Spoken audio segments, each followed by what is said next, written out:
sai đam nun nè min en ko kapa min mangai na avanu min mangai tu kai ka zwa pa kan runin chung vong him tu sai đam nun nè min en ko kapa min mangai na avanu ilue kapa ilue kachuang che kapa kachuang che nun kong min shwa ya min zir tir tu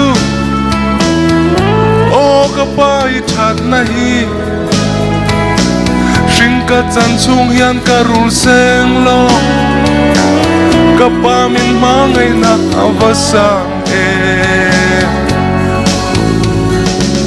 nun kong min shwaya min zir tir tu o kapa I chan nahi ring ka chan chung hian ka rul seng lo kapa min mangai na avathuk ilue kapa ilue kachuang che kapa kachuang che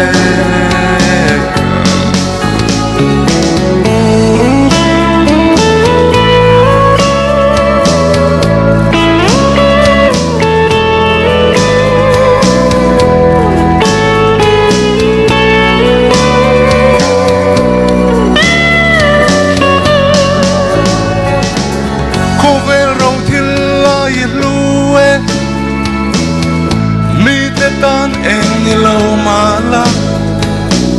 ka ta ni luwe ka zwa pa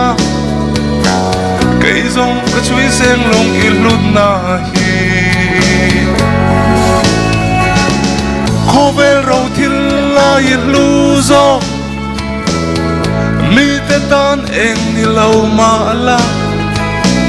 ka ta ni luwe ka zwa pa kai zong ku shil seng long I lut na hi ilue kapa ilue kachuang che kapa kachuang che I shai ten rual kan ban lau lawin runin tan I thok rima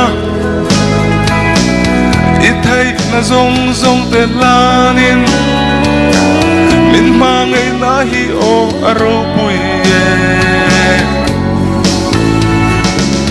I shai ten rual kan bang lau lawin runin tan I thok rima I thai na zong te lanin min mangai na hi o aro puye ilue kapa ilue kachuang che kapa kachuang che melpan mal som sa rose